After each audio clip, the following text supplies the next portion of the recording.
Order! Order! You are an incorrigible delinquent at times. Behave yourself, man!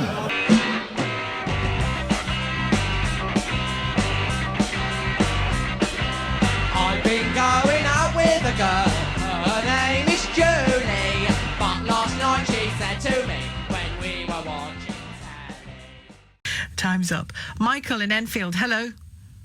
Yeah, hi. Can we take it as read for starters? I'm extremely annoyed. We can.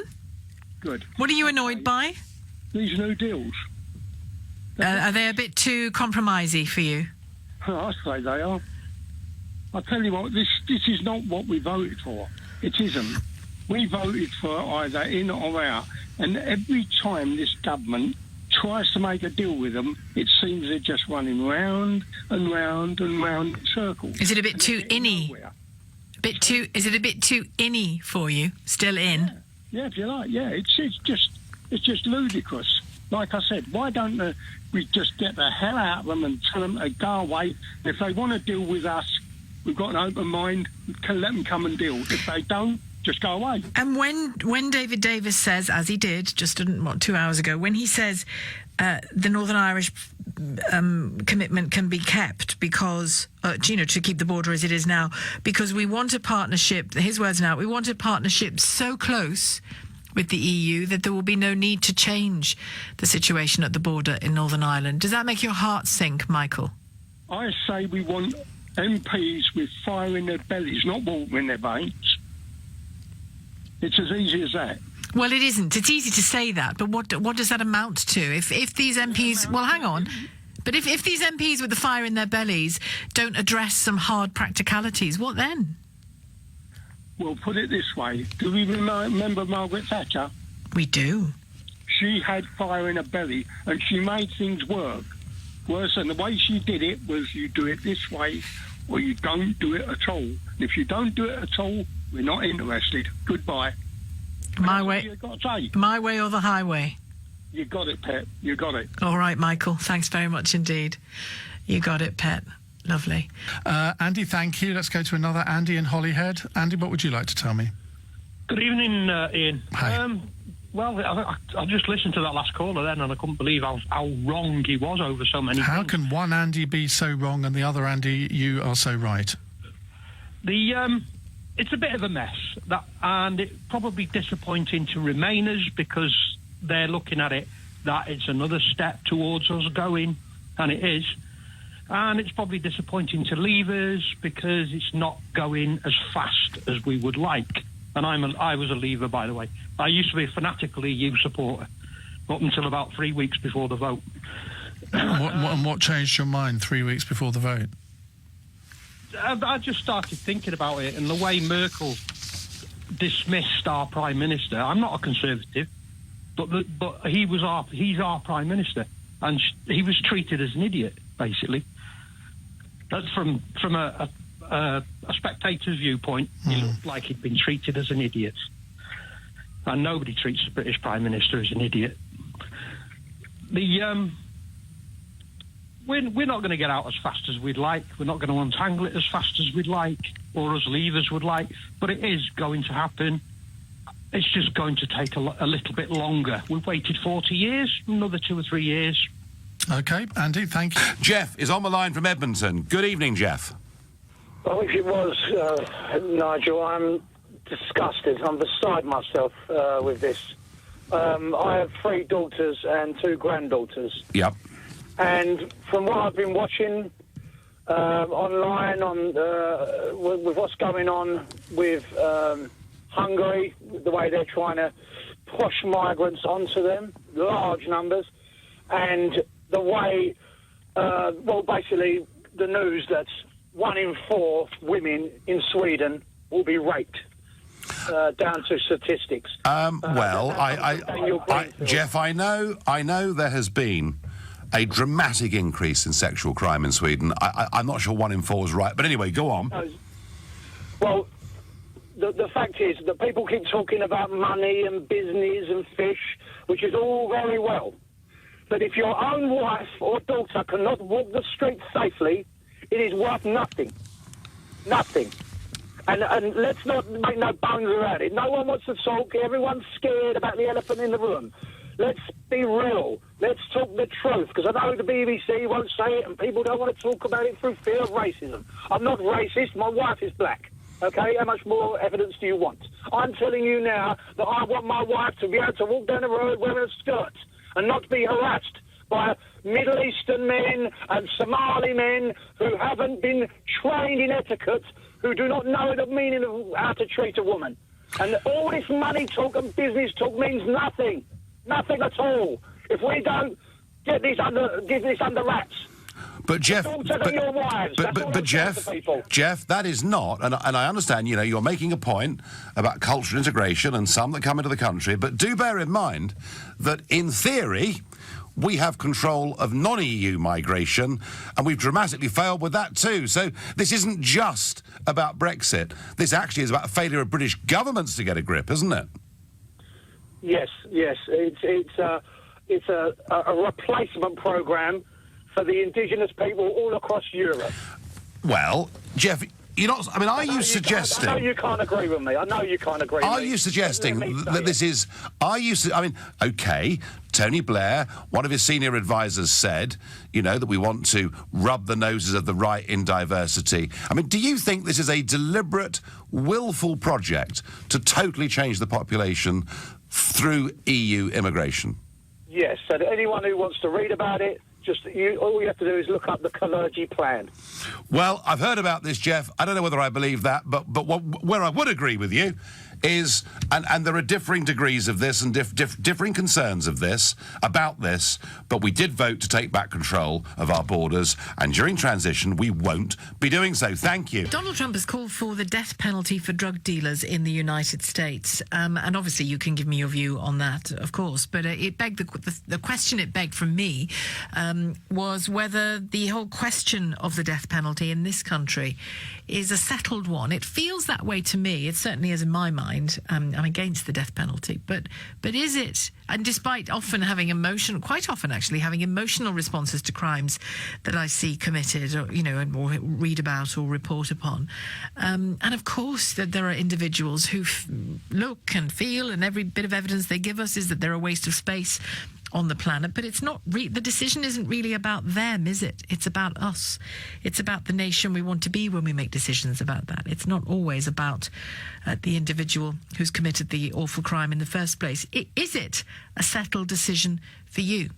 The death penalty. 0345 6060 973, the number to call. Text 84850 or tweet at LBC. Elizabeth has called from Raleigh in the United States, in North Carolina. Hello, Elizabeth. Hi, how are you? I'm very well, thank you for calling us. Thank you for listening. I listen to you all the time, and I can't speak to whether the issue is settled in the UK because I'm not a resident of your country. I was for many years, and living as an expat, but we've recently moved back to the US, and really the reason I'm calling is I felt incensed when I heard a previous caller, maybe a few callers back, say that Donald Trump's real aim is to put away black drug offenders. I don't understand where that narrative about Trump being racist is coming from. The only thing that I can guess is that it's from CNN and it trickles down to the BBC.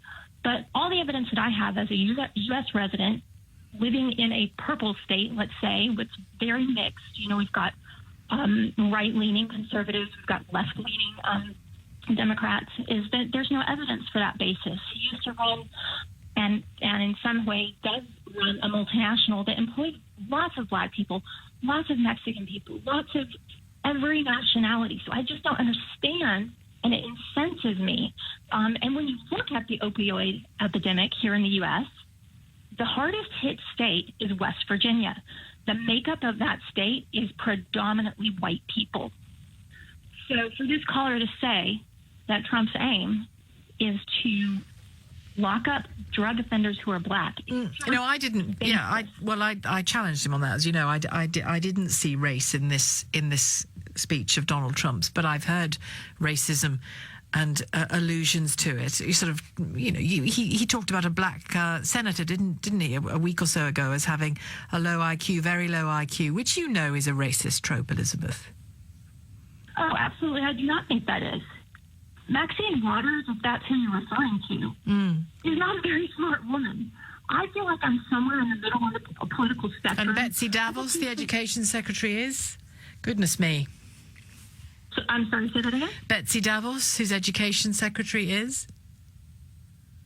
Or not? She's not, is she? She's got a low IQ? No, she's not. Well, she doesn't seem to be a bright woman who knows much about education, but we don't hear him taking to the stage to say she's got a low IQ. Well, Has anyone measured Maxine's IQ? You know it was a racist comment. So the thing is that Trump can make a comment about a person. It has to be a white person, regardless of if he makes a comment or, he likes to be candid and funny, and that's what a lot of us in America enjoy about him, is that it's not canned speak. It's not let's beat around the bush. I think it's hilarious. I think it's funny, and I love his candor. And so what I'm asking you is that he's not allowed to have that candor towards people of color. I'm just asking you that. Well, if he routinely commented on other people's IQ, whatever colour they were, then I may be more relaxed about it. I think it's a very juvenile thing to focus on, whoever you are in life, whether you're the president or anybody else.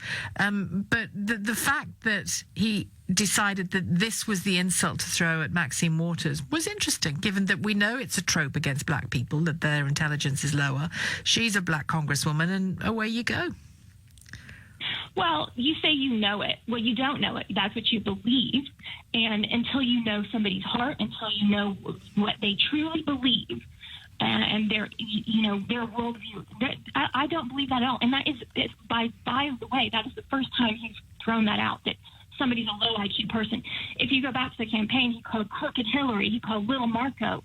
I mean, he loves to do this. He loves to slap labels on people. And if you look at Maxine Waters, look at her on the House floor, look at some of the ridiculous things that she says. I honestly wonder how she's been in that position for so long. I don't think she's a very smart woman. I think that there are people on the right and left that are stupid, and they should not be in those positions of power. But what are we going to do? Do you know what I mean? So I think that it is a talking point that like I said, I believe that what the BBC reports there in the UK, because I watched it so much. Well, this is LBC, and I'm not speaking for anybody else other than myself at the moment. I know, I understand that, but the BBC is a major, it's a major thoroughfare for information for Brits, and it's towing the CNN line, and I wish that more people in the UK would open their eyes to different avenues of media. Would you? They are, Elizabeth. Don't worry about that. Are you happy with the idea of death of an increased level of death penalty in the judicial system for drug dealers of whatever kind? I think it have to be a very, very serious. Let's just talk on an individual basis, a person that is a repeat offender that's probably been through the system multiple times. I'm not opposed to the death penalty, but that's just me speaking for America. I'm not saying that you guys should have it or you shouldn't. That's something for you to decide, obviously. Well, I think we have decided, and increasingly, as this hour progresses, I think I'm being reassured that it is the settled will of the people, really. I mean, we're getting a mixture of views, but none of them are saying bring on the death penalty come what may. Back to your calls on the fishing industry and whether you think that the government has betrayed the fishing industry, not just in this transitional deal, but maybe since 1973. Now, there'd be quite a claim. Julia is in Herne Hill. Julia, what would you like to say? Oh, hello, Ian. I think this is a matter of honour that we must stand by the fishing industry. I live in the London bubble and I don't have any fishing connections, but I think it's a symbolic industry and it needs to have support to build itself up again. It's been run into the ground. There's 2 points to bear in mind that I think you brought up earlier of international law that could permanently damage our capacity to fish if we stayed in during the next 2 years. The first is the UN Convention on the Law of the Sea, and the second is the Vienna Convention on the Law of Treaties. Now, if we stayed in during this period, we'd have to be subservient to these points, and we wouldn't have any voting action on it. And I don't see why the fishing industry has to stay in this transition period when Iceland and Norway are not in it. For the simple reason that every other sector of the economy is going to have to stay within EU rules, so why should the fishing industry be different? Well, I think that we were led to believe that the fishing industry would be, this is one of the reasons to vote for Brexit, is that we'd be master of our own sea. Well, we will be after the transition period, just as we will be in all other sectors as well. Well, I just don't trust the EU. If the fishing industry... No, but that's the point. After the transition period, we can do what we like. I know after, but you've got them trapped in that transition period when they are going to be changing international law, and our people won't have a vote on it, and they're going to be trapped in this. Okay. And I don't trust the EU far as I can throw them. I don't trust Theresa May. I think she's a complete disgrace. She's trying to divert attention away from this with this Russian saga, please. and the Facebook saga. I think she's a disgrace. Oh, so she's behind the fact that Channel 4 did an expose of Cambridge Analytica. You think Theresa May was behind all of that? She pulls the strings at Channel 4. Get real, Julia. I think she's trying to close down the internet. I think the civil service have got their fingers all over this, and I don't trust the government one little bit, and I'm not the only one to think that way. I can tell that, but, sometimes it is cock-up rather than conspiracy, but there we go. Julia, thank you very much indeed.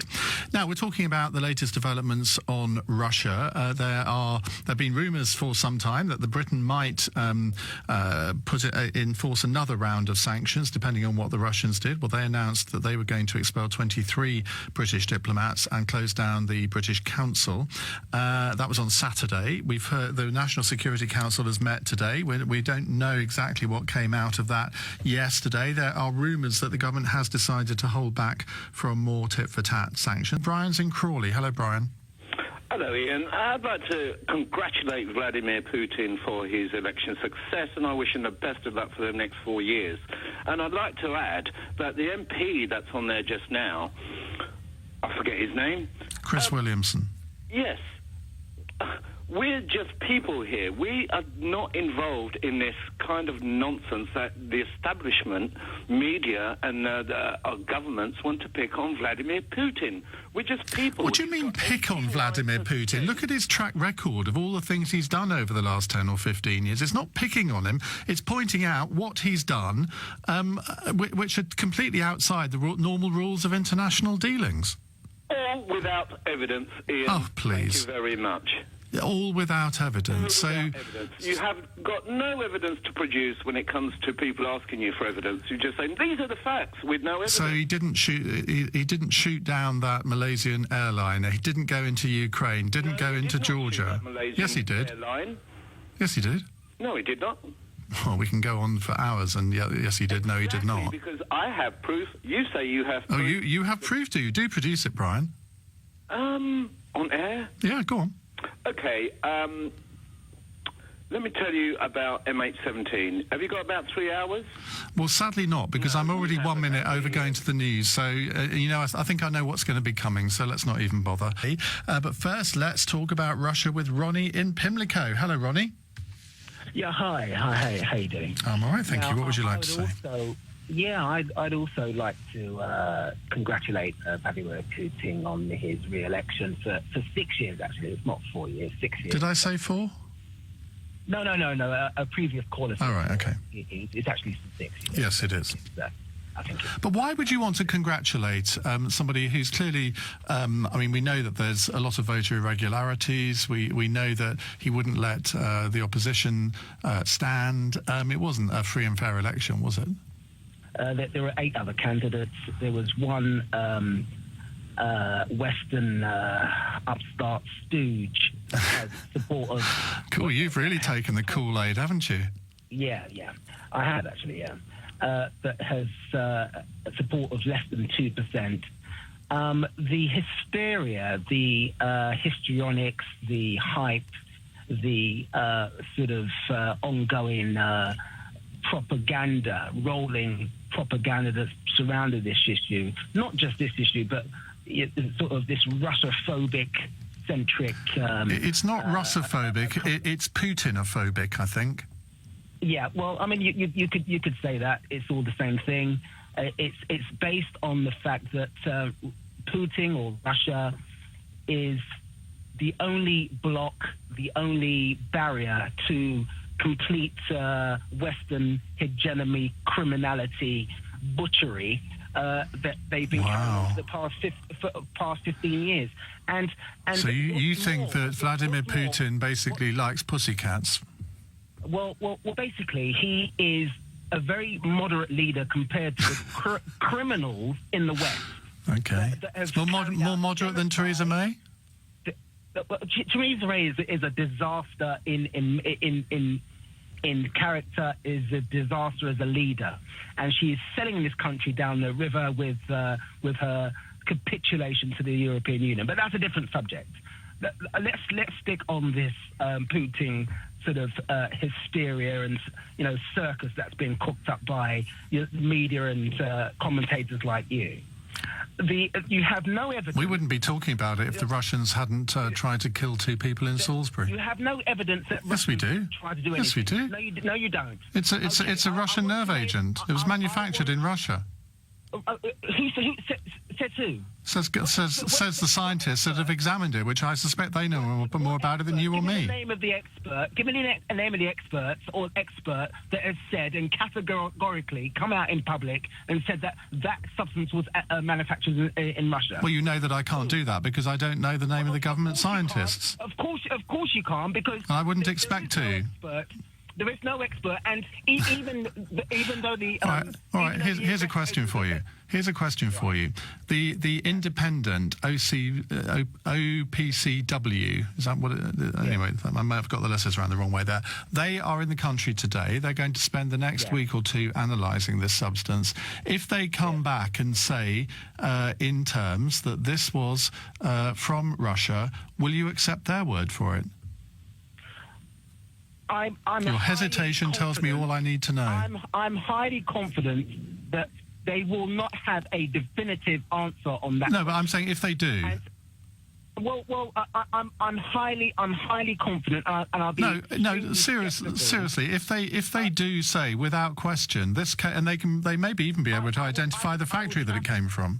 I would have to read their report, but what you misunderstand and what you fail to mention is that substance, right, is widely available, has been widely available, or the ingredients of how to get the substance has been widely available for over 10 years. No, that's simply not true. And if you actually read up about it, you will know that it's very difficult to weaponize it because 2 substances have to come together at a particular time, and that would not be something. I mean, the things I've read about it, and okay, you can say, well, I've been reading the wrong things, but from what I understand, this could only be done through a state enterprise. It couldn't be done by some sort of criminal. Says who?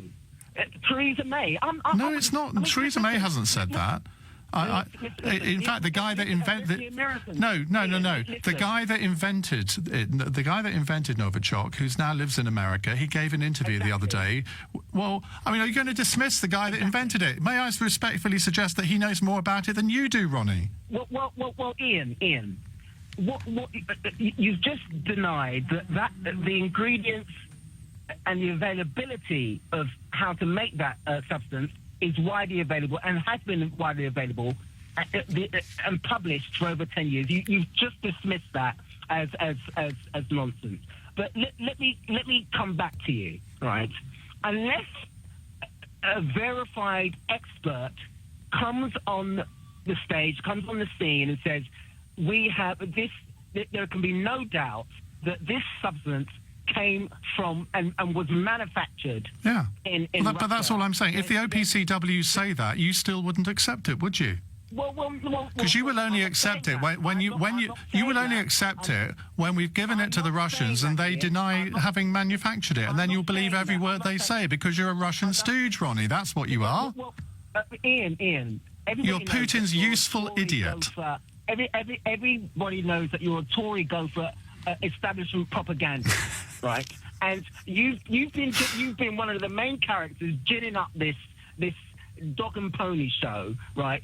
Trying to implicate Russia into something. At least I'm patriotic to my country, unlike you, Ronnie, who is Putin's useful idiot. Listen, the West, vis-a-vis the United States and Britain, are the 2 biggest criminal nations on the planet. Is that right? The crimes that they've committed over the past 15 years, right, are unspeakable. You don't think sort of that China might be a competitor for that? You don't think? They've been responsible for the deaths of hundreds of thousands of people, and they've got away with it. How many billion people died under Chairman Mao in China? By sustaining the war in Syria, a place that they've got no permission. So you don't think Russia has any role in that? Yeah, the West has invaded and occupied Syria without... No, it hasn't invaded it. It hasn't invaded Syria. It hasn't occupied Syria. Get your facts right. They have. No, they haven't. Syria. No, they haven't. They've got troops on the ground, Iain. They've got special forces on the ground. That's not an invasion. What about Russia's role? You don't think Russia, by sustaining Assad and bombing and actually endorsing his use of chemical weapons in Syria, you don't think that is anything wrong with that at all? Russia, thankfully, has been the one that has been instrumental. Here we go. The voice of Putin on British radio. Russia has been instrumental in demolishing the jihadi American, British, French, Saudi-backed terrorists. You, sir, are a disgrace to your country. There are many words I could use about you, Ronnie. Disgrace is probably the most mild one, but I'll leave it at that for the moment. But there are plenty of others that I could use. I guess we've enjoyed your contribution to the programme. Speaking of Lowestoft, here's June. June, what would you like to say? Oh, good morning, James. Hello. Thank you so much for putting me on, because I've been trying for so long to have a chat with you. I've never talked about fishing before. No, other subjects sometimes. I agree with you on lots of occasions, but, you know, I listen to you a lot because I love LBC and I listen and we all listen to you on the fish market. I've changed it. We're gone from one radio station, we all listen to you. Fantastic. James, there's a big butt coming. I can see it on the horizon, June. No, I don't know. Not but. What you've got to remember is this is about coastal communities creating jobs. Once you've got a fisherman out at sea, that creates 10 jobs on land. So from that, years ago we had shipbuilders. Then we'd have platers, welders, electricians, plumbers. You had lots and lots of jobs that went hand in glove with fishing. Now, the British fleet caught 111,000 tons of fish from EU waters last year. Yeah. The EU vessels caught 683 tons. Let's get this phone line sorted, June, because I want to hear everything you've got to say. No?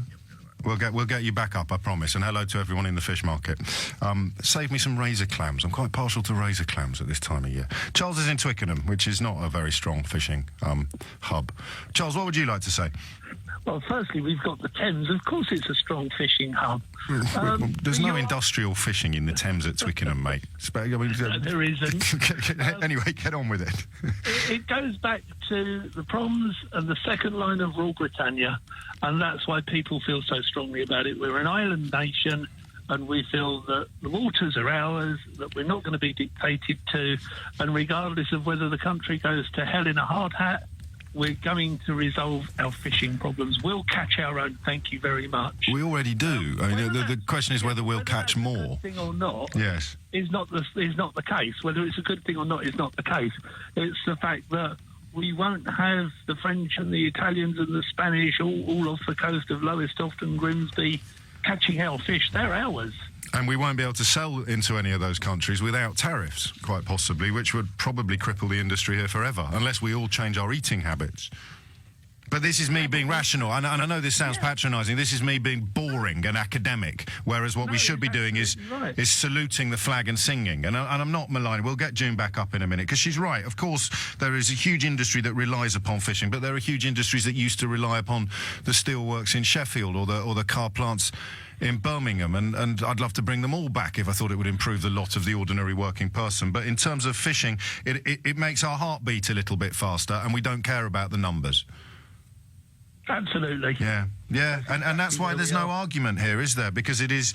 Of course, we'd love for the fleets of Lowestoft to go out into the ocean again and start hauling in fish on a much grander scale than they currently can. We'd all love that. But in negotiations with a single market, which is what we're now embarked upon, we can't prioritise above all else something that's worth less than 0.5% of GDP. No, we can't. But to quote a totally different story without going off track. Yes.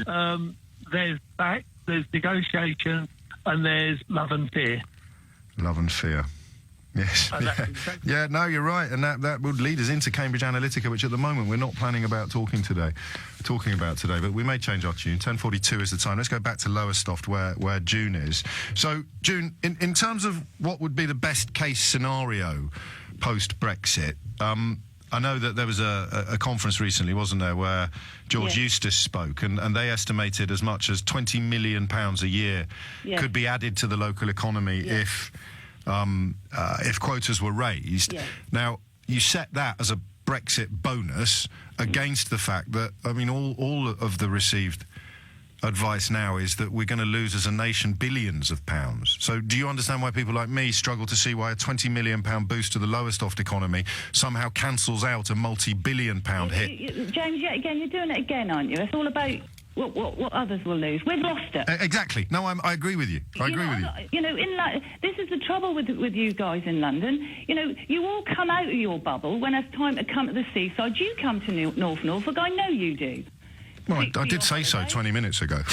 Yeah. It's not a secret. Go on. You all come out to the coast seaside. You know, you come to the seaside, you come to the countryside. You know, we maintain that. We pay the rates all year long to be there. But all we want a right to make a living. That's all.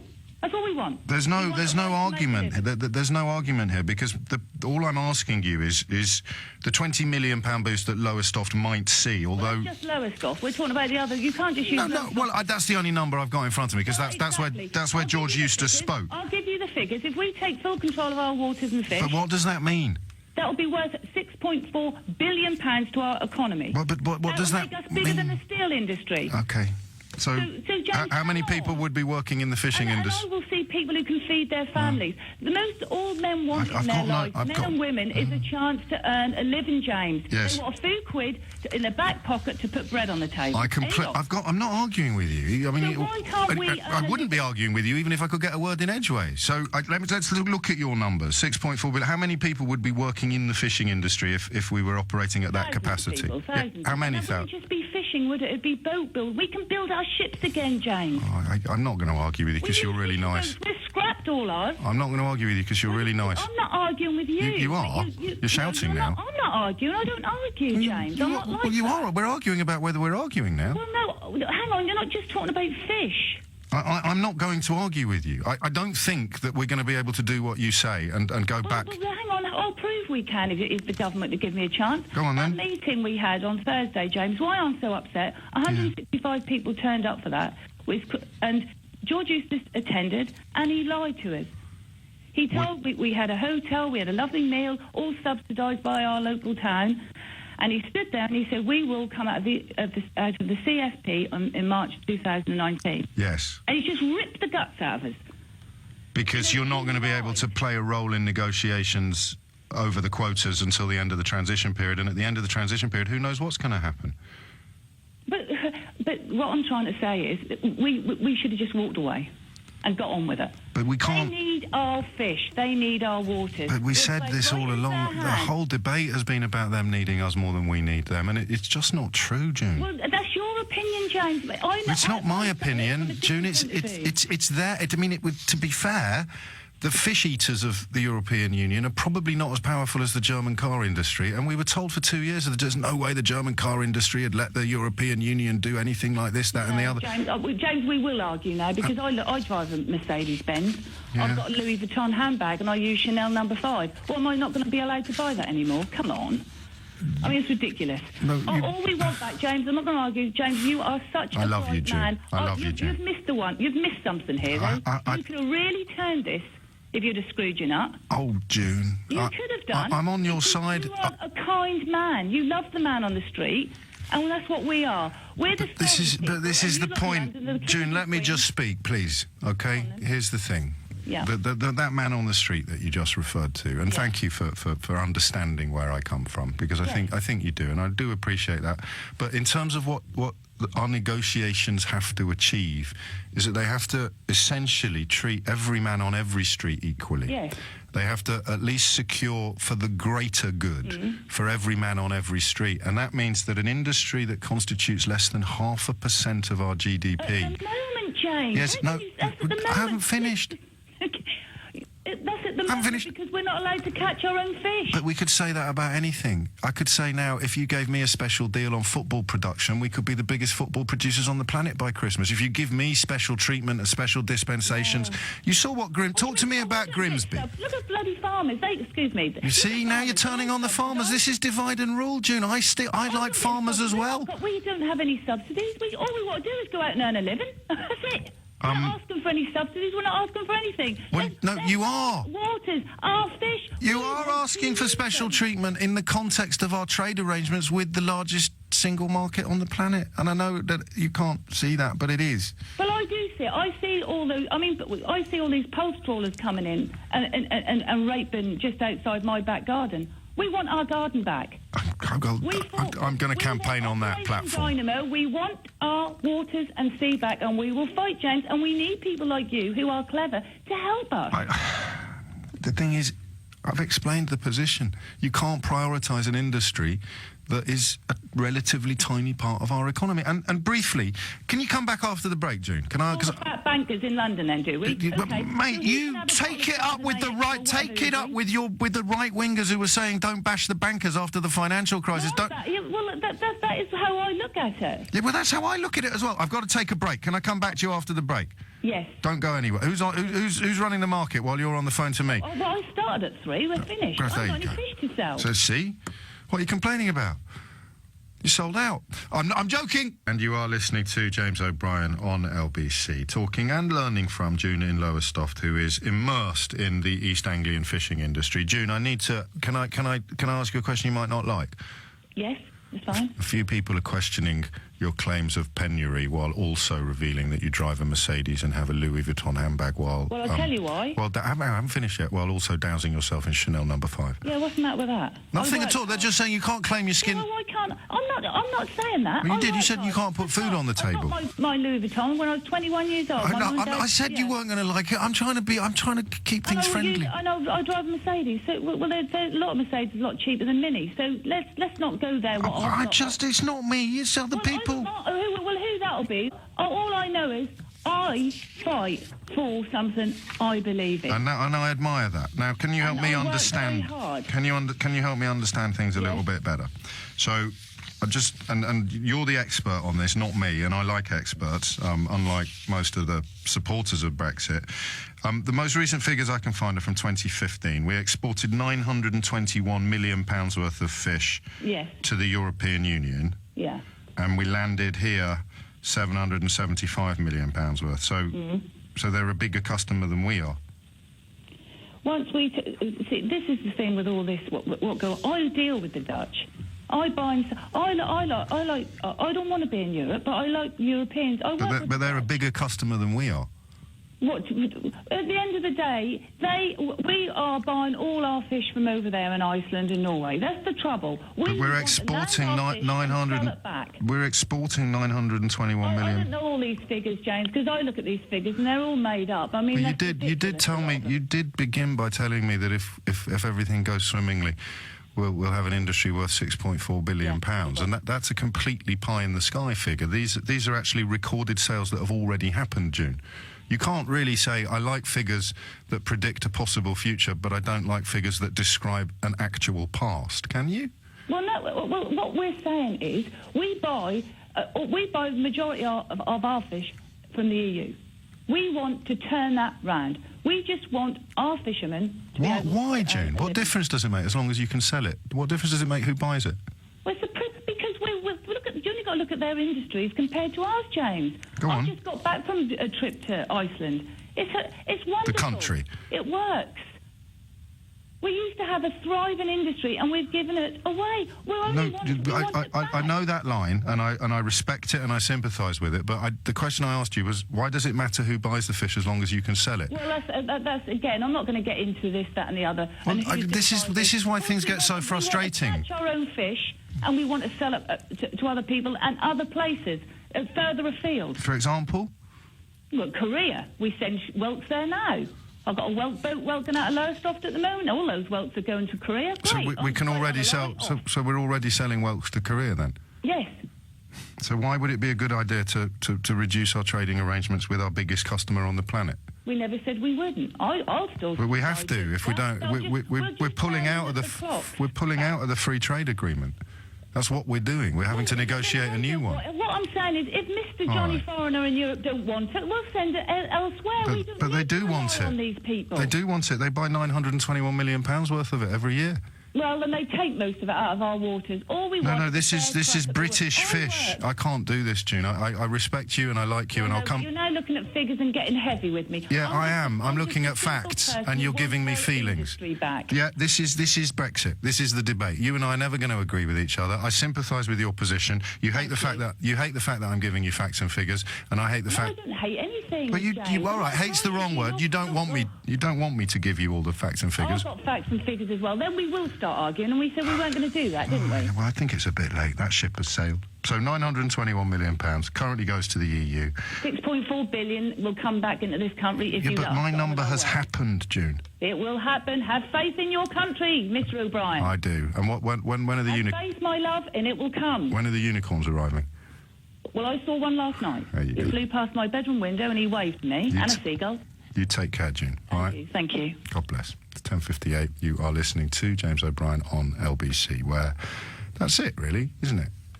That is why we are where we are. And that is why fish play such an important role in the whole Brexit debate, because I'm not going to insult or patronise June. Her feelings run deep. They're in her blood. The fishing industry is in her blood, and it has been decimated by, some would argue, European Union policy. Others would argue modernity. Others would argue the waft and wen of change.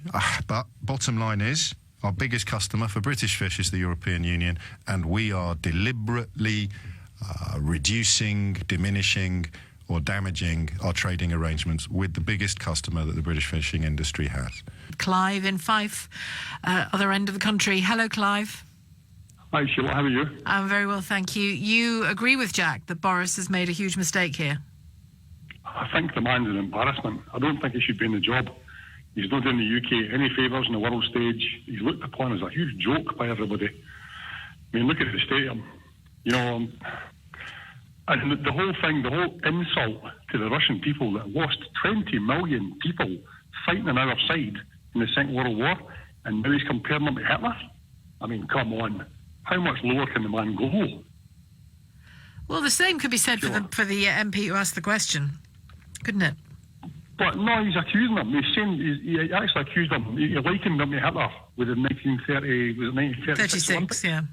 He likened them to Hitler. That's a massive insult. Like, well, also, I would expect real reprisals for the Russians, and the whole narrative about this Sergei Skripal and Yulia Skripal thing. Yeah, it's like the UK thinks we're better than Russia. Russia's a sovereign country. You know, they're no mugs. They're a huge country. We are better than Russia. In the past. We are better than Russia, Clive. What makes us better than Russia? What makes us better than Russia? Democracy. Sheila. Democracy. Russia's got democracy. No, it doesn't. Democratically elected Putin. No, it didn't. No. Yeah, they did. Have you seen how that election was run, Clive? It was essentially run with, if it was in this country, it would be Theresa May killing previous party leaders and journalists she didn't like, and then banning Jeremy Corbyn from running in the general election. That's how Putin retains power. It is not. We are better than Russia. No, we're not. Yes, we are.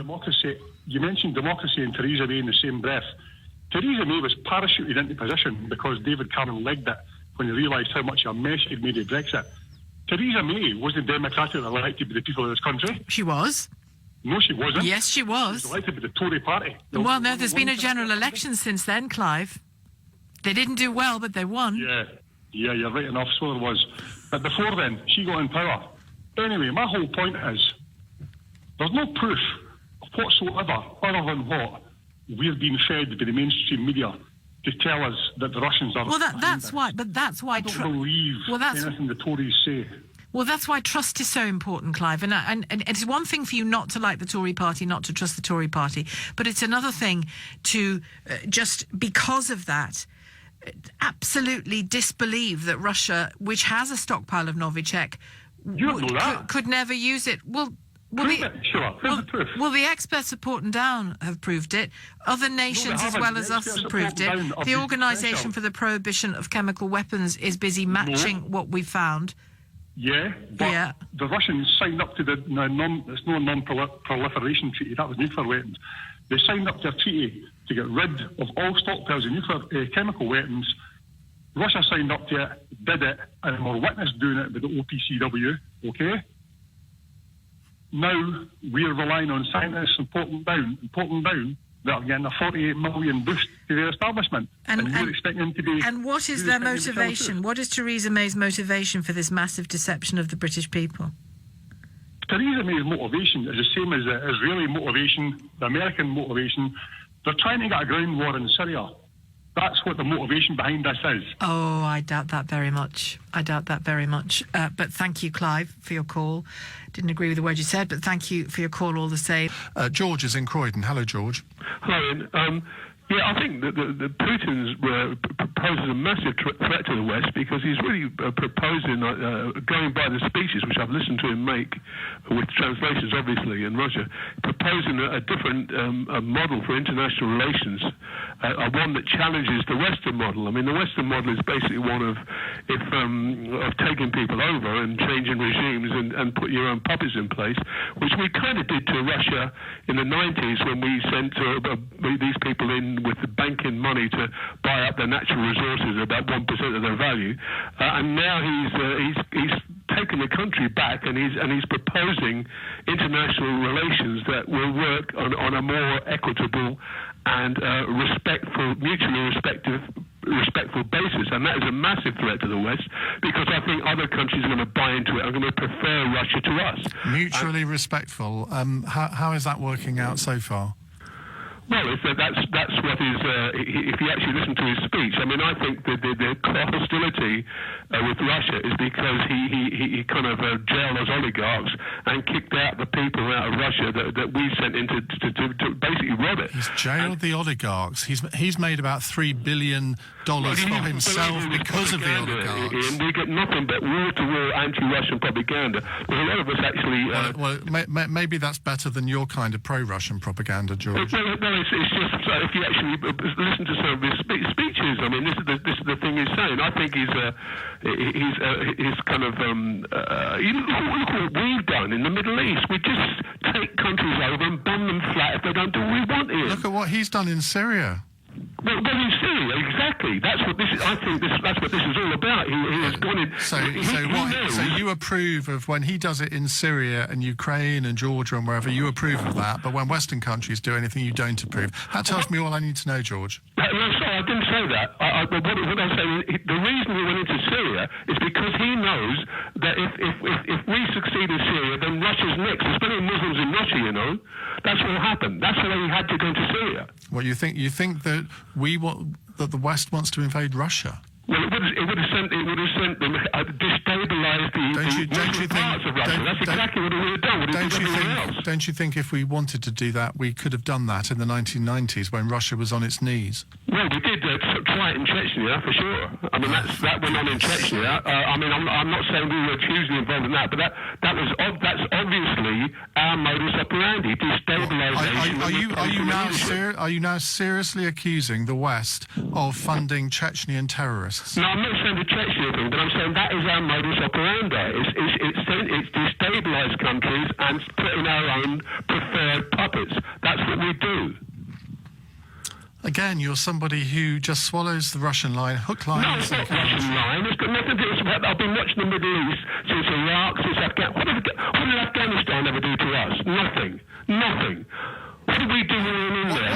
What did Afghanistan do you. Where do you think Al Qaeda masterminded the bombing of the Twin Towers from? Where do you think that happened? That was from Afghanistan. You say the Taliban have never done anything. Well, I'll tell you what they did do, Iain. The Taliban abolished heroin in the country, and that's the biggest producer. That's all right. Well, actually, they didn't abolish heroin. They used it to fund their activities. But you think that's all right when they just abuse their own people, they don't allow women any rights at all. You actually stand up for the Taliban, do you? Now listen, what would this country be like, Iain, if we'd been invaded by foreign powers for the last 200 or 300 years? What would we be like? What kind of maniacs would we be like? It's a good deflecting tactic, but you haven't answered the question. Why are you standing up for the Taliban? I'm saying it's a natural reaction to being invaded for 300 years, to have religious extremists in there fighting back. And of course they're extremists and nutcases. But we'd be nutcases if it was done to us. That's what I'm saying. God, where'd you get all this stuff from, George? Let's go to Jake in Farnborough. Hello, Jake. Good evening. How are you? I'm all right, thank you. What would you like to say? Yeah, I myself am Anglican.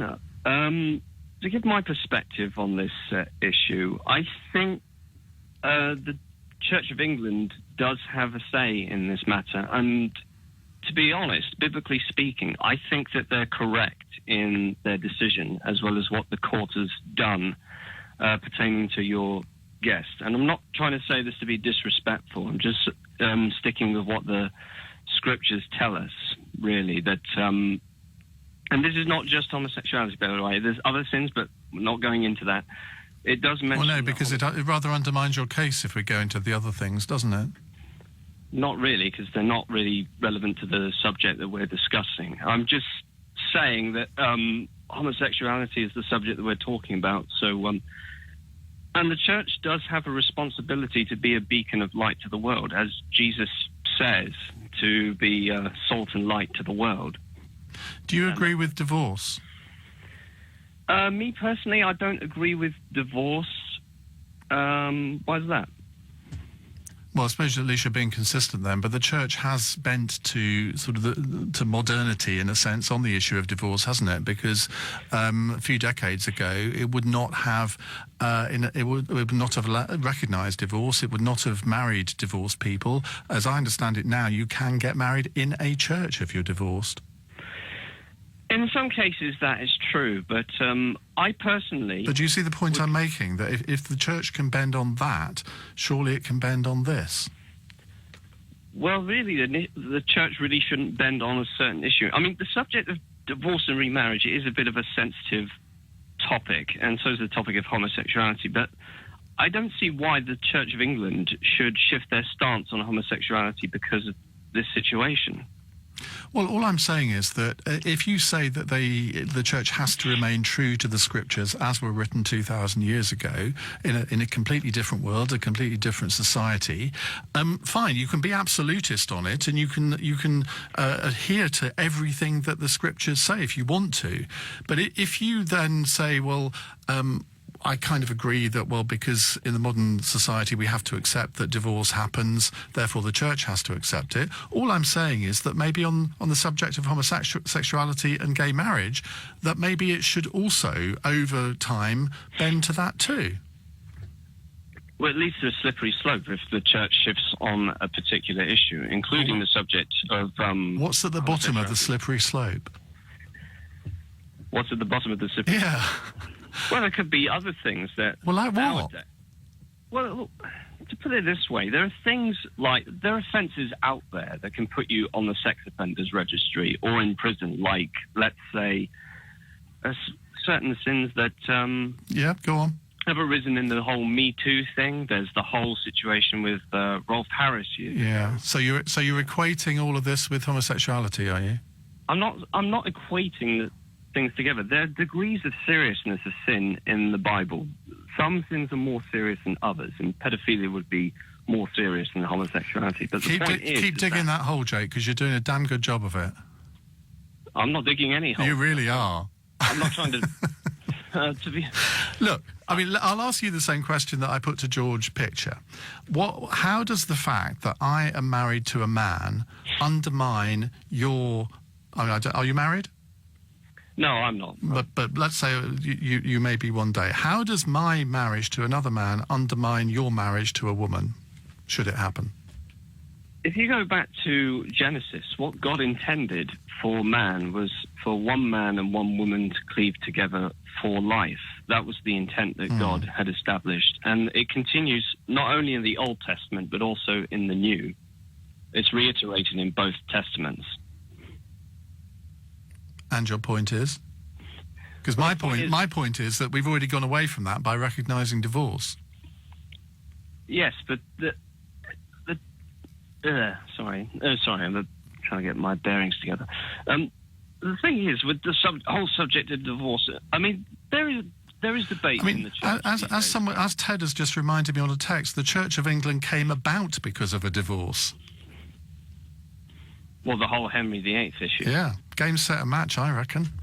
I'd love to go on for another 10 minutes with you, Jake, but I'm already 2 minutes late for the news and I'm going to get shot, so I'm going to leave it there. Jake, thank you very much. More of your calls to come. I enjoyed that one. We're talking about the case of Canon Jeremy Pemberton. He launched an employment tribunal appeal. He's been dismissed in the Court of Appeal because he wanted to be a hospital chaplain, but the Church of England wouldn't let him because he married his partner in 2014. His partner was male. Cue the scandal. Chantal is in Islington. Hello, Chantal. Hello. Hello, what would you like to say? I think when we're entering conversations and debates around this, we need to be very careful because the way the Church of England acts and the way that it makes a decision is going to be based on the Bible and what's been written in Scripture. So when you say, why does the Church of England think that they're above the law, it's incorrect to say that because it says in the Bible that we need to be in the world but not of the world. And a part of that is having our own laws which we govern by, which come from the Bible. Which are above the law of the land. But that's exactly what Christians are meant to do. So we're meant to follow the Jesus way. We have to be in the world, but we don't need to be of this world. And so the stuff that we believe are different. So the way that a Christian person would lead their life and live their life has to be different to someone who doesn't believe in Christianity. And that's exactly what is written in Scriptures. You can't do both. It actually says that those who do both will be punished the most. So you have to find, if you're saying you're Christian and you follow the walks of Christian life, then there's certain rules that you have to adhere to. Now, the church, like you said, Jesus is very loving and the church will not discriminate against homosexual people coming to church, but taking a position of leadership is very different. It's same like for me, I'm not married.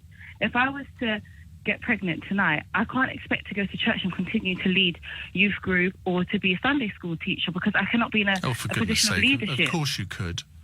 I could not be in a position. Are you telling me that you think that women who get pregnant before they're married shouldn't be teachers? Not to be teachers. I'm talking about in church, leading Bible study and leading Sunday school. Leading the next generation of Christians, because I'm going to teach them. You can't teach. I thought Jesus preached the virtues of tolerance. But at the same time, you're talking about leadership. If you're putting yourself in a leadership, that's different. So in my church, those who want to do leadership, we have to be different to those who just attend. Because if you're saying you're going to lead the church, you're going to be Christ-like. You're saying that, yes, I'm going to take it to the next level. I'm experienced enough, mature enough in my scriptures and in my relationship with God to lead other Christians. Leo Varadkar, who is the Prime Minister of the Taoiseach in the Republic of Ireland, shouldn't be in a leadership position because he's gay and therefore... No, I'm talking about of the church. I think this is why I say you have to be very sensitive when you approach these conversations, because you're talking as someone of the world. And if that's what happens in the world, that's fine. But it clearly says in the Bible, some of the strict principles of the Bible, that Christians, Jesus said, drop your net and follow me. Chantal, following God. There is a difference between the New Testament and the Old Testament, is there not? Yeah, and I personally, I'm talking, everything I'm using examples is from the New Testament. Yeah, exactly. But that's my point. To drop your nets and follow him. When Jesus continue to tell people, follow me, follow my way, and the way that you like. My point, Chantal, is that because there is a New Testament, after 2,000 years, shouldn't there be a New Testament that actually brings the New Testament up to date to reflect modern values? We didn't have the New Testament because someone said, it's been a few years now, let's have a New Testament. Well, I think we probably did, because I think by the time the New Testament came along, they thought, we want to get rid of all this shellfish stuff, we want to get rid of all this stoning stuff, because it doesn't relate to modern society. But this is why I wanted to call today, because you say stuff like that, and that's your view as being someone who's of the world. If you read scriptures and if you actually study the Bible and you took the time to actually see where the church is coming from, the New Testament was created because it's written around Jesus' life, and it was written because we realized that Jesus is the Son of God, and what he came and he said that changed the past. There was other prophets So in the Bible. do you agree with divorce? Do I agree with divorce? It says in the Bible that... Yeah, I know, but the Church of England recognises divorce now. It marries people who are divorced in a church. When it comes to divorce, it says in the Bible, Jesus actually said that. My point is, I don't care what it says in the Bible. The Church of England now marries divorced people. It marries divorced people in churches. The church shouldn't just wake up this morning and make their rules. They come from the Bible. No, You just said Chantal, there, open your ears to me. The church marries divorced people in churches. But then if you look in the Bible, there's examples of that happening as well. Jesus said I'm going to go mad in a minute. No, but I'm telling you that Jesus said in Scripture that if... You're hearing, but you're not listening. That's the problem. No, I'm hearing what you're saying, but I'm saying to you, even when it comes to the divorce aspect, around Jesus' time, he said that if adultery takes place, then divorce is granted. So, to recap, the Daily Mail is up in arms about the fact that our passports will be printed by a company that isn't De La Rue, based in the north of England. In 2000, they were absolutely outraged and used similar language to describe the decision to award the contract to De La Rue. De La Rue, meanwhile, is responsible for supplying passports to 40 countries other than this one. So the argument that's being raised today is that there's something intrinsically wrong about having your passports printed in a country other than your own, which would see De La Rue bankrupt by lunchtime. Because to follow that principle through to its logical conclusion, you'd have to tell all 40 of their current customers that they are hating on their country, their history, their culture, and their people's sense of identity. What I want from you, and I hope either that by highlighting the facts so clearly, I've made you realise that you don't have a relationship between your sense of identity and the geographical location of your passport's production. Or you can ring me. I've focused your thoughts, and you can ring me and tell me that actually you do. And while you and I may never agree, James, the reason why the geographical location of the factory in which my passport is printed is more important to my sense of national identity than, real stuff, I will understand. I may not agree, but I'll understand. And if you want to do that, I've got 3 phone lines free at the moment, so grab one while you can. 0345 6060 973. Alex is in Leigh-on-Sea. Alex, what can you tell me? Good morning. Well, I completely disagree with the statement that the Daily Mail put out, and the colour of the passport and where it's printed doesn't have anything to do with my identity. Right. But I do think it's important it's made in this country, not necessarily for any identity reasons, but I think the government should be supporting skilled jobs in this country, and the £120 million saving is only across five years. And I think so many industries in this country have been neglected by the government, not supporting them. I've just had a look online, and from what I can see, most of the jobs that De La Rue have, they are actually quite well paid. And 80% of their revenue comes from outside Britain.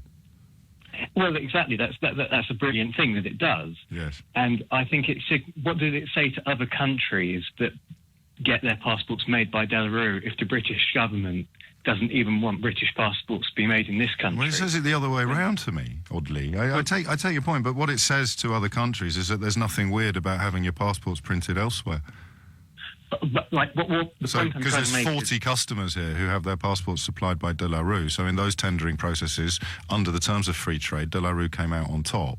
And the message it sends to those countries is that there's no place for nationalism or misplaced patriotic fervour when it comes to a commercial contract. And yet you're arguing the precise opposite of that.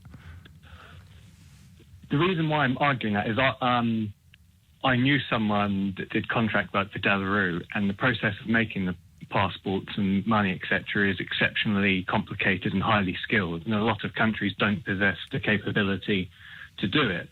So when there's countries that don't possess the ability to do it, when they come to renew their contracts, they'll see that the British government hasn't gone with De La Rue, and they may go with another supplier in another country based on that, and that will have a knock-on impact that's possible on jobs in this country. My primary concern is maintaining jobs in this country.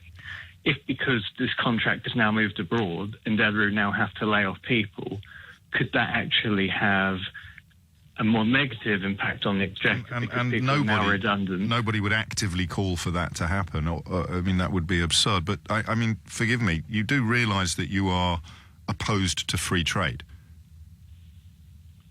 Yeah, I think...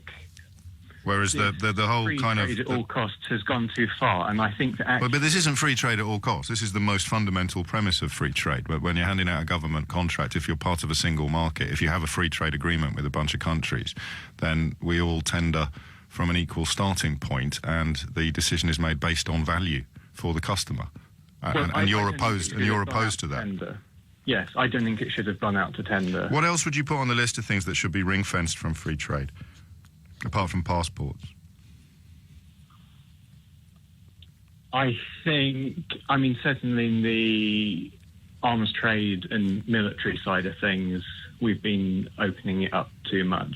I would just like to see a government that behind the scenes is more proactive in putting British jobs first, like the new Type 26 frigates that are being built.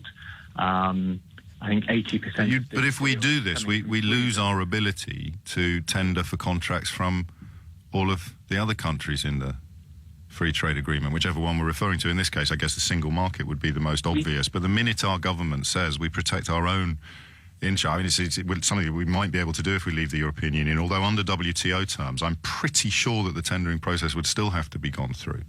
So what you're effectively saying to all of our customers, and remember, post-Brexit, we're supposed to be striking trade deals with lots and lots of new people. It's probably not going to happen, but that's still the unicornist position.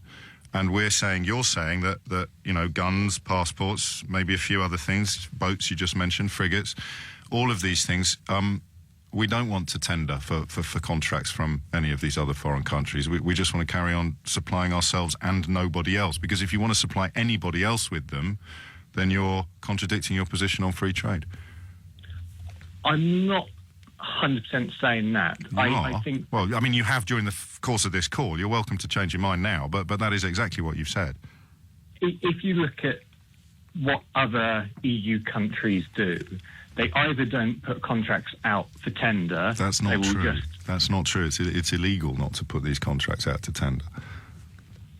You don't have to... Actually, I don't think you do. I think it is possible not to put it out for tender. If you put it out for tender, you do have to open it up from overseas companies as well. Yes. Something which in the case of a contract in any other country would be us. We'd be the overseas people being able to put in tenders. And that's completely fine. But I wish this country would not necessarily always open things up for tender. And are you as confident now as you were when you rang in that your position holds water? Yes, because when I look at other European countries, they do favour their domestic industry. No, they don't, because they don't. Because the tendering process, it has to be transparent. We know how much money De La Rue overbid, as it were, compared to their rival. Doesn't matter what country they come from, the Home Office is duty-bound under the terms of the trade agreement to go with the best offer. And you're saying that we should... I'm not going to be rude to you, but you are arguing that we should essentially produce only for ourselves and stop bidding for contracts overseas because we don't want anyone from overseas to bid for contracts here. And I don't see how that helps British workers, because we've only got 60 or 70 million people in this country. There are 10 times that number in the European Union. So in terms of customers who might buy things made by British workers, you're saying we'll be better off with 60 than we would with 600 million. All I know is that I have seen instances where European countries have been far better at protecting their domestic... No, you've seen instances where European countries who went through exactly the same tendering process that this passport contract has gone through ended up with a contract being awarded in the country of origin, which has also happened here. It happened in 2000 when De La Rue got the gig and the Daily Mail went nuts about that. I share your emotional sense. We should spend our money on things that British workers do, but it's a 19th century attitude, Alex, because, as I said, what you have done is essentially say British business is better served by having 60 million customers who we are duty-bound to serve, rather than having 600 million to whom we have to prove that we provide the best value for money. a lot of those delivery customers won't be in the European Union. Well, that's relevant to very little, because you're talking about other countries, not just European Union countries. You're talking about essentially saying that, because I mean, I'm using 600 million as the number of people in the single market. If you want to expand it beyond the single market, we could pluck 2 billion out of the ether. You're saying we're better off serving 60 million customers with restrictions in place on what foreign companies can do than we are on being free to pitch for business to 2 billion, 3 billion customers. And I mean, I understand why perhaps you started off in that position. I don't, I'm afraid, my friend, understand how you can still be in it. Dina is in Maida Vale. Dina, what would you like to say? Oh, good morning. I think personal identity is a very important part of the development and formation of the person. And the community that we belong to, which I personally belong to, the United Kingdom, is one that has a history. And I think the history is one of the development primarily of the due process of law and the democratic process, which has culminated in the wonderful Equality Act of 2010, where we are all equal before the law, and equity has a part to play in that we can all have a fulfillment in our housing, our education, our jobs and everything. Yeah. So I think that as a nation, it's very important to be proud of our development. I think it's very important to look around the world. Well, I am proud of our car. I mean, that's why I didn't want to do something so damaging as Brexit. But just talk to me about the geographical location of the factory where your passport is printed, if you don't mind. I will do, but first of all, it's very, very important to understand. Okay, I register what's important. Just talk to me about whether your sense of identity is linked to the town in which your passport is printed, or the country. It's not. Oh, No, well, you're not what I'm looking for, then. You are not the droid I'm looking for. It's not linked to that at all. What about the colour? Is your sense of national identity linked? Oh, it is. Good. Tell me why. Colour is very, very important. Go on. When I receive my blue passport and start to travel with it, yes, I will be reminded that I am an island surrounded by the sea, and I will be reminded that when I look up at the sky, which is blue, I belong to a global family. There's one sun, one moon that we all share. Because the sea and the sky are relevant to this because of their blueness? For me it is that, okay. Yes. I don't know why they chose blue in the first place, but for me it's a reminder of... The sky and the sea. The sky and the sea, that we are a nation that has gone out to all corners of the world, and that we are a nation that truly has started a process of global family. Okay. For me, Europe and the colour red symbolises communism, fascism, Nazism, and all the hidden furies. Oh, crikey, you must have struggled over the last few years not being able to travel abroad. Well, actually, I haven't travelled abroad, funnily enough. I thought not. Years and years. Yes. No. But I'm not a nationalist. The sea's not blue anymore. I hate to break it to you. Sort of dull grey. I'm not a nationalist by any stretch. I didn't say you were. I would never dream of labelling you with that brush unless you deserved it. Here's the thing. No, Here's the thing, though. I mean...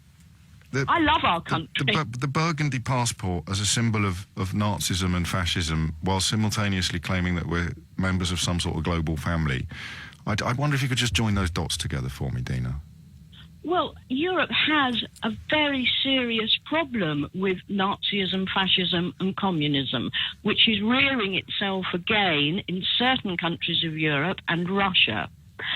We, on our part, have a history of imperialism that needs to be challenged. Right, and you think that the colour... Just talk me through how the colour of your passport sort of equips you with a... What word would you use? A protection against? A protection against extremist politics? What then? No, it's an assurance of the things that I personally stand for. And when your passport was maroon, you weren't assured of the things that you personally stand for? No, that colour completely confused me. Okay. So much so that I didn't really travel. I wouldn't necessarily say that you've brought me to a better understanding of the broader picture, but is it fair to say that in the case of Dina in Maida Vale, a maroon passport made you feel less opposed to Nazism? Yeah. Okay. It's 10:41. Sean's in Wolverhampton. Sean, what would you like to say? Yes, I'm outraged. Well done. Do you want to carry on, or should we just park that? No. I mean, that's just the beginning of it, to be honest. What are you outraged about, Sean? Take your time and explain it to me. I just think that these sort of jobs should be ring-fenced. I think utilities is another thing I think we should ring-fence. I don't think foreign countries should tender. I understand we have an obligation to open up the tender, and there's an obligation for the best tender to receive. But you realise this would also entail telling, I guess, British Petroleum is probably a good example, although it's about as British as Dick Van Dyke when you break down to brass tacks. But you stop British companies from bidding, for example, to sell arms to Saudi Arabia or to build roads or to sell fridges across. So you think we should just literally contain... Go on, mate. What I was going to come on to is that I believe that this treaty that we signed up to, we should which treaty? Get ourselves out of it. The treaty that says that we need to open up all these tenders to everybody. But you know that is the very definition of free trade. Yeah, I oppose it. You don't like free trade? I don't at all. No, okay. I think. So who do you think? Who could we trade with then? We need to start looking after and become self-sufficient ourselves. Now, what line of work are you in? I am in the building trade. Okay, and if I limited you to building jobs in Wolverhampton versus you being free to undertake building jobs, let's just confine it to the West Midlands, so all the way from Dudley to Kidderminster, are you going to do more business with a catchment area that stretches all the way from Dudley to Sutton Coldfield to Kidderminster to Wolverhampton, or are you going to do more business if you're only allowed by law to take on work in Wolverhampton? Why do we always have to come round to law? Because you just said you want to pull out of the treaty. The treaty is the law that governs free trade. So it's not, Sean, it's not a trick question. No. Do you think you would make more money as a builder if you were free to build across the whole of the West Midlands, or if you were only allowed, you were bound by law, because we've opted out of freedom, which is the freedom to build across the whole of the West Midlands, and you're only allowed to build... In fact, I'm going to go in a little bit more specific on the Wolverhampton issue. You're only allowed to build in Rugeley. Yeah. So where are you going to... Where's the business going to thrive? When it's confined just to Rugeley, or when it's free to trade across the whole of the West Midlands? Why does there have to be... You can't answer a question with a question. I'll answer yours when you've answered mine. Are you going to make more money being confined solely to Rugeley for all of your building work, or being free to trade across the whole of the West Midlands? Of course I'm going... If there's more area for me to trade in, there's more chance that I'm going to receive more work. So now think of Wolverhampton as the United Kingdom, or think of Rugeley as the United Kingdom, and think of the West Midlands as the single market, or any signatory to a free trade agreement. And the answer is the same. Our businesses will do better. The treaty that you keep mentioning about we have the highest tender or the lowest tender under the treaty should get the job. Well, I don't think that's correct. I think, yes, we should play that game. We should play that game, yeah. What game? But I also think the game, person... Mate? So slow down. You're losing me a little bit. What game? So you don't... When you go for a job, when you bid as a builder, are you a contractor yourself, or do you work for someone else? I'm a contractor myself. So you think that you should get the job... I suppose it makes sense, actually. You're going to put in a contract that's 25% higher than my bid, and not better. It's just going to cost more for nothing, and you would rather that contractor got the gig than the person who's providing better value for money and costing the customer less. It's up to... Well, let's do it the other way around. You put in your bid, and I come in 25% higher, and because I live in Rugeley and you don't, I get the gig. It's up to the government to choose who they want to do that work. In this example, printing passports. It should be up to the government. They did choose. Not because they chose according to what is best value for money for the taxpayer. So just if I put value for money for the taxpayer here, what words would you use to describe what you're offering? Because it's not value for money for the taxpayer. That's fine. We don't have to prioritise value for money for the taxpayer at the top. Although a large part of the Brexit unicornist position is that it's somehow going to save us money and let us do more trade with the rest of the world. So I put value for money here. You say I don't care about value for money because what I value instead is... I value the British job in this country. That's what I value. And the problem is we're outsourcing utilities. Example today. Now we're back to the British job in your worldview being confined to the British market. You're suggesting that. Okay, so we don't do any trade with other countries at all. We Why do we have to be restricted whether we do or not? Why do we have to do that? Because of the definition of the word free trade. Yeah, that's fine. We're free to trade with them if we'd like to. No, but then we're not in your world. In your world, we're not free to trade with them. We're not allowed to trade with them because we should be protecting British jobs, despite the fact, of course, that the British jobs you're talking about currently provide passport. No, carry on, mate. You fill your bit. I think anything to do with utilities, anything to do with just an example like this to do with passports, I think should be fenced off. I don't think we should have to. I think it should be government run. Like I think utilities should be government run. We shouldn't be having to outsource to the French, the Germans. It is government run. The passport contract, unfortunately, it's a country that's 26.4% owned by the French government. I agree with you about some of the nationalisation issues, but if I were to suggest that you're not a massive fan of Jeremy Corbyn's politics, would I be right? We should be British. Jeremy Corbyn? How do you feel about him? We should be British run. Yeah, okay, mate. How do you feel about Jeremy Corbyn? I like some of the stuff that he says. Some of the stuff I don't like, to be honest. But on the nationalisation stuff, you're very, very close to each other. It's some believe it's completely pie in the sky. Others think it possibly is plausible. But just for the record, the reason why we can't, or the reason why we don't throw £120 million on the fire is because we do care about British workers and the British economy. I say, would it be right to describe your position as more emotional than economical, do you think, Sean? I think that we've gone away from being emotional now, and I think we need to get back that way a little bit because the great British... You don't think there's enough emotion in British politics? Yeah, I think we need to get a little bit emotional, more emotional about it. Okay. I think that is it, isn't it? If we get more emotional about it, then we don't have to work out what we mean because we just focus on what we feel and back up those feelings regardless of evidence. And that sounds like a criticism, but it isn't. Seriously, I think emotions are really important if you're a poet. Adam's on the Isle of Sheppey. Adam, can you help me? Yeah, James, I think I can. Good man. For me, the colour of the passport is a symbol to symbolise that we're now coming away from the European Union, the rebirth of an independent United Kingdom away from the European Union. And as regards to where the passport is being manufactured, I think most people are more disappointed with the fact that the government hasn't chosen a company based in the United Kingdom, because a lot of people realise that even though the government may be paying slightly more over the term of the tenureship for the passport, that money will be reinvested within the United Kingdom because obviously that company is located here, it pays business rates here, it pays corporation tax here. 80% of its revenues are overseas. Well, that's a huge company, though, James, isn't it? So it's a huge lot of revenue that. And yeah, but 80% of it. 80% of it is overseas. But they've still got operations and factories based in this country.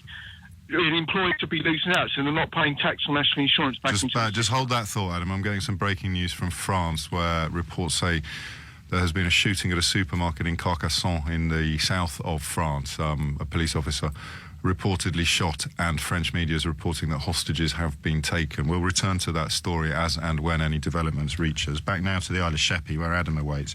So, in a sense, if we were leaving the European Union but our passport wasn't changing colour, you'd feel differently? No, you see, what I see going on in the country is that... I just want to talk about you, because what you said was it's a symbol. So would you feel differently, I mean, if the passport was a different colour? I mean, two things I need to point out. The first is... Yeah, I would feel differently. You would? So tell me how? Because we'd be leaving economically, politically, but the colour of the passport... The point. Yes, go on. Well, James, that's what I was about to say. That's the point. And this is my viewpoint, and this is how I feel, okay? Yes. A lot of things that are going on in the country is not what a lot of people voted for. And it would just What do you mean by that, Adam? Well, for example, you know the list you read out just before you spoke to Chuck Ramona about all the things that, you know, like the European Court, the Justice for our buildings into us.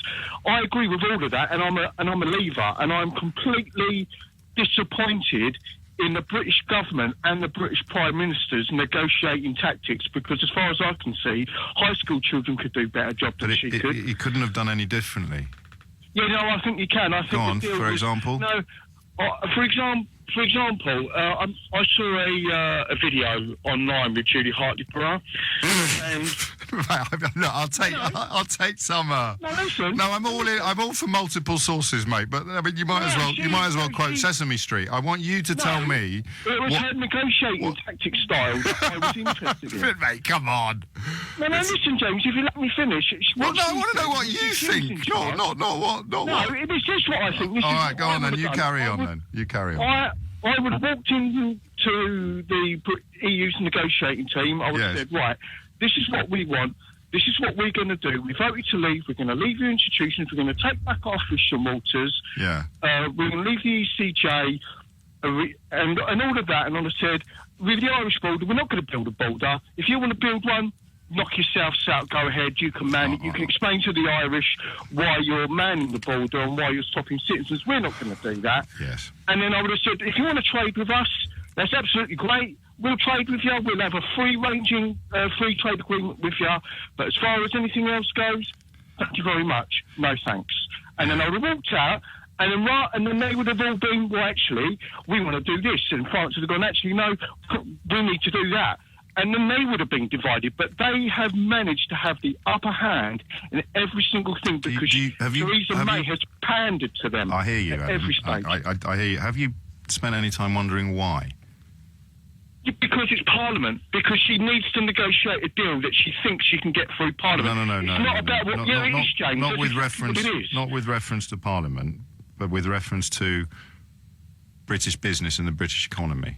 No, because... Well, you must have spent some time thinking about all of these institutions... Yeah, no, I have. Go on then. So why do you think she decided to prioritise for the foreseeable future the trading arrangements that we currently have with the largest single market in the world? And I appreciate that you derive some of your guidance from quite eccentric sources, but the reason why Theresa May or David Davis didn't walk into the room and just sort of lay down the law to the European Union and walk out. Because she's because unable to that do would be like chopping. James. Okay, mate. I think you and I could talk for hours, and I wouldn't. But she wouldn't be able. If she did that, and then she went to Parliament and said, "This is what I've done. This is what I've said." She would never have got the bill that they're trying to get. Why would Parliament not want to just walk away? Because most of Parliament is not representative of the British public's opinion. Okay, Adam, I'm going to insist that you just slow down a little bit and try and address the question that I'm actually asking you. If Theresa May came to Parliament and said, I'm cutting us off from the single market, we're walking away now, the Irish border is going to have to go up because the Good Friday Agreement demands regulatory alignment on both sides, and we're opting out of that. So we're breaking the Good Friday Agreement, we're reintroducing the prospect of the Troubles to Northern Ireland, we're pulling out of the largest free trade agreement and single market in the history of humanity, and we've got absolutely nothing to replace it with, but we're going to start negotiating now. As of tomorrow morning, you can't export from this country to anywhere in the world because the free trade agreements that we currently operate under are either part of the EU or they're part of our membership of the EU. That's why the lady in Lowestoft earlier this week could send her whelks to Lowestoft. So when Theresa May stands in front of Parliament and says, that's going to teach them, that's what we're going to do, why do you think MPs wouldn't vote for that? Yeah, but James, that's a little bit inaccurate in what you've just said. Go on, mate. That's the problem. Yes, go on. Okay, about the Irish border, she wouldn't have been able to stand up and said, we'll have to put up a border. But that's the point. The British government doesn't want a border. It's the European Union. The Good Friday Agreement demands regulatory alignment on both sides. But if that's... Look, we can park that if you want, and we'll just focus on trade. So if Theresa May stood up in Parliament and said, we're walking away from the biggest single market in the history of the world, we've got absolutely no trade deals in place yet because it would be illegal to negotiate. I would do that. Adam, you have to let me finish. Sorry. We've got absolutely no trade deals in place because we're not actually allowed to negotiate them until we've left the European Union. The 54 that we currently enjoy as members of the European Union cease to exist tomorrow morning. We won't be allowed to export anything until the new deals are in place, and we're going to have a nightmare importing under World Trade Organization rules because of tariffs and customs checks and similar. I just want you to just take 30 seconds to think and then explain why perhaps you're right when you say that MPs wouldn't vote for that. Right, I think the Article 50 should have been the transition period, and if the government had treated it like a transition period rather than an extension So of our you're not going to do it, No, are I you? am answering the question because You're I'm not saying answering it's on the a faulty question. premise. You're not answering. Your assertion is based on a faulty premise. It's not an I'm assertion, saying it's to a you- question. I've got to cross live to France now, Adam. I wish you well. 16 minutes after 11 is the time. Steve's in Talgarth in Wales. Steve, what would you like to say? Oh, hello, James. Hello, yeah, Steve. I'd like to express my astonishment. I can't think of a stronger word than that. Shock. What did you say? Shock. Yeah, if you like. Well, astonishment, I think, is more than shock. No, shock's definitely more than astonishment. Okay, gobsmackedness. Will that do? Yeah, I still think shock's better, but I like gobsmackedness. Describe your what are you gobsmacked about, Terry? Steve? Well, Terry's next. I'm gobsmacked that you're taking a subject as serious as this in such a laissez-faire, very light-hearted manner. Furthermore, I'm really, really surprised that many of your callers seem to take a similar view. Well, it's not. I mean, they might be taking it seriously. They're giving it serious thought, and they're concluding that there's nothing to see here. There's no big deal. Well, what's the problem? I mean, well, like you, like most adults, because you can't be off it now. It's everywhere. Yeah. I've seen this stuff. Now, I don't know what you're... I need to be clear on this. He's a gay porn star. I haven't watched any gay porn. That's even worse. Why? Well, let's not go into that. Well, hang on. I think you might have just let the cat out of the bag there, Steve. Okay, it's the same. It's the same. Right. Okay, I'll take that back. Yeah, you don't mean it, though. But I mean, the days of, fiesta and parade and all that, I mean, they're over. I mean, porn ain't what it used to be, is it? No. And you're saying that it's okay... You sound nostalgic, Steve.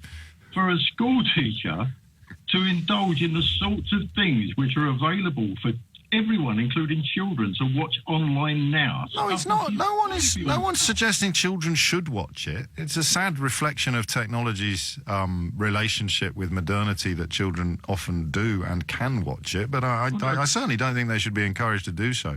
I don't understand what the problem is. It's footage of consenting adults doing sexy stuff together. Why is that somehow excluding him from being a teacher? Well, you've come off the subject, James. We're talking not whether or not children should watch it or be allowed to watch it.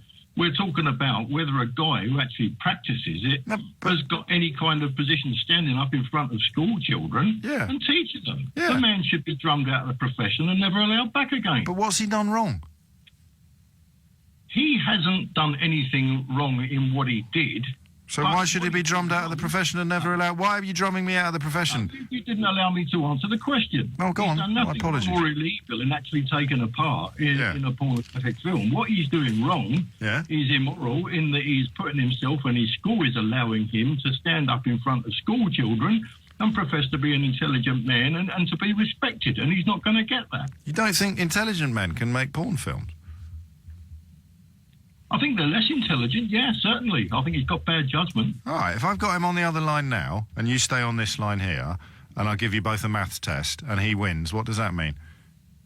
Well, it means he's good at maths. It doesn't make him more intelligent, generally. All right, we'll do a general knowledge quiz as well, and then some IQ questions, and if he wins all of those, what happens then? Him on for that. Yeah, bring him on.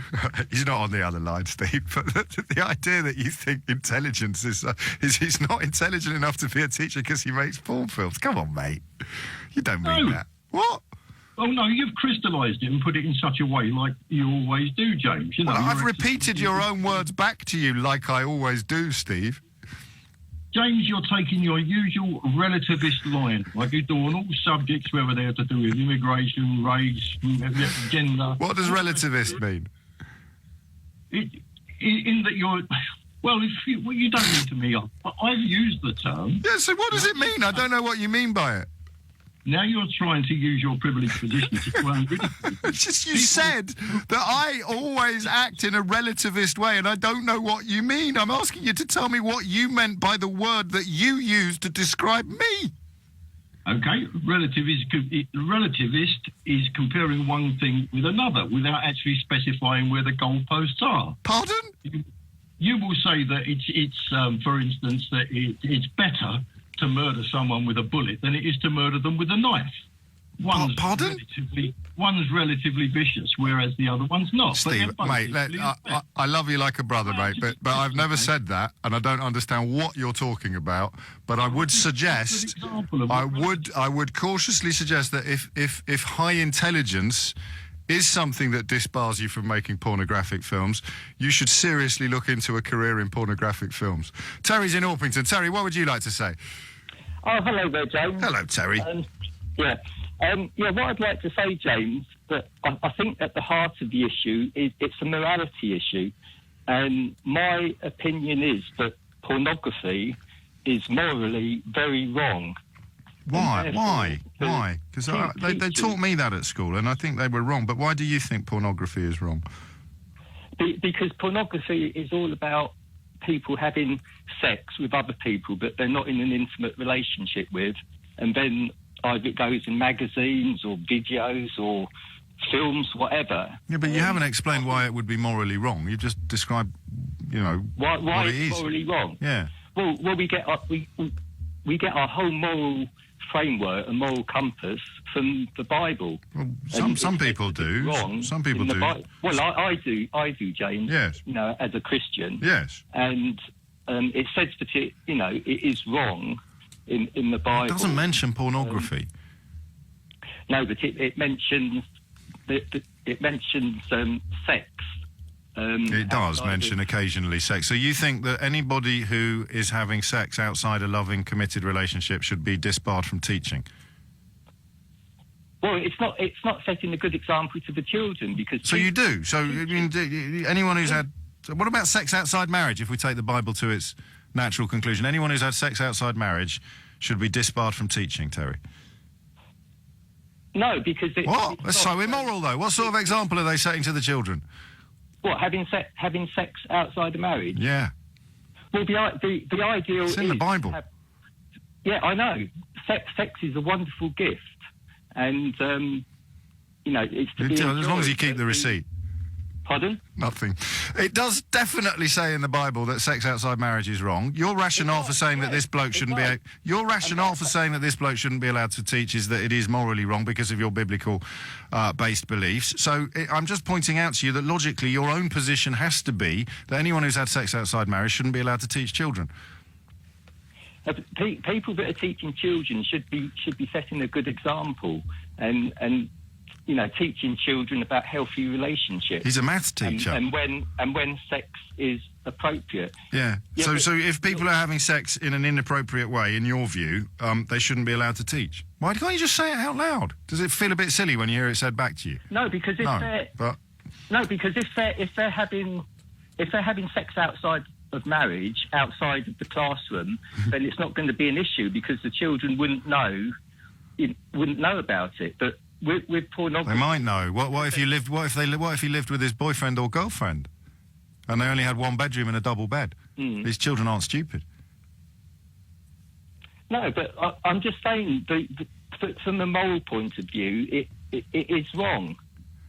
Well, I know you are, and I'm pointing out that if you take your moral position to its inevitable and logical conclusion, you would be in favour of banning all teachers who've ever had sex outside marriage. No, I wouldn't ban all teachers that have never had sex outside of have had sex outside of marriage. But it's morally wrong. We wouldn't have any teachers, would we? Well, we got there in the end. It's 12:47. Christina's called from Woking. Hi, Christine. Hello, Sheila. What I want to say is I feel shame on these politicians who are fighting so hard to overturn the outcome of the referendum. If they had spent as much energy uniting and backing this current government to get the best deal possible, instead of timing their meetings, when Theresa May's over there trying to negotiate, they're having counter meetings to then do their own deal as and when perhaps Theresa May's out of office. It's almost as though this country has now become totally undemocratic. I had to suffer 13 years of Tony Blair in government, 13 years, where he had his mantra was education, education, education. And an entire child's school life, children were coming out almost semi-illiterate. So people, whatever they feel about the outcome of the referendum, the majority won the vote to come out. And shame on them that we're now having to almost go with a begging bowl to the EU. And that previous caller has just said about we make our own laws. Well, that's interesting because the EU said during the transition we'll have to incorporate their laws into our laws. And then people, even though they go to the Supreme Court, can still go to the European Court to get the Supreme Court's ruling overturned. Well, just to be clear, if Chuka Umunna or Owen Smith were here, they, I guess, would say to you, we are not trying to overturn what you have voted for. We are trying to have as much knowledge about the upshot of what you have voted for as possible and put that to you again. Right. Well, it's like Gina Miller, who actually said herself that she came down the morning after and her son was in tears and said, Mummy, the majority are revoting. And she said, never mind, my little sugar plum. I'll make sure that I get this overturned with big money backing. I mean, this is what it comes down to. And I'd love to know what their vested Were you there when she said that? Were you there when she said that? Were you there? She was on television, which she actually said on television. The reaction in her household, that they're all in a state of shock and her son was very upset. And this Chuka Umunna... He says it's not to stop Brexit. You don't believe him, do you? Absolutely not. It's to water it down that, you know what, might just as well not have happened. And even my daughter said... Well, watering it down and changing it isn't the same as stopping it, Christine. And there is a debate within and without the Conservative Party about that, and within and without the Leave vote about that. So changing it isn't stopping it necessarily. Thank you for your call all the same, Christine in Woking. Alex in Cheltenham, hi. Hi, Sheila. Hi, good afternoon. I've just really got a simple question for you, Sheila. If you had a girlfriend who was going to leave her husband, and when she told him, he said that he's going to make it as difficult for her financially, he's going to make it difficult for her to carry on with her life, and really be obstructive as possible, would you go back to her and say, it's probably not worth it, you're best to just stay with him? No, I wouldn't, but I don't think that that's what the EU is doing. Do you think that's what they're doing? I think there's an element of that in it, you know. Aren't they just telling us... We have laws against the controlling and coercive relationship. Well, but aren't they just telling us things as they are? And it was Theresa May. It wasn't the EU. It was Theresa May who said Brexit means no customs union, no single market, no ECJ jurisdiction. She went she went right in hard, and she didn't need to. And now, bit by bit, she's softening, isn't she? Well, Theresa May said what we were told before the referendum, that voting to leave meant leaving all of those things, and she went to follow it through. And then they've been as difficult as possible. So I just have the feeling that you would never tell one of your girlfriends to get back into that relationship. Of course I wouldn't. You're happy to tell a whole country to do it. Well, I don't view the relationship as coercive and controlling in the way that you do. Well, I think quite a lot of people here do. And, you know, we were told pretty clearly before the referendum what it meant leaving. You know, oh no, we were not actually. We were not told definitively. There were different interpretations of that, without a doubt. People who lost the vote who are saying no, that wasn't what we meant, and the people that voted for Brexit, generally, when you speak to them, are pretty confident that was what we meant. Well, there's not many Brexiteers that say we didn't mean leaving the single market. You know, the people that voted for Brexit, which was the majority, understood what they were doing. So, you know, just because they make it... Well, they can understand it again in a second referendum with a bit more detail. How about that? How is that undemocratic? Sheila, I'm sure you are clever enough to understand game theory and how things work. And if you put in that second referendum, it incentivises the EU to give us as bad a deal as possible. You can't deny that, Sheila. That's obvious.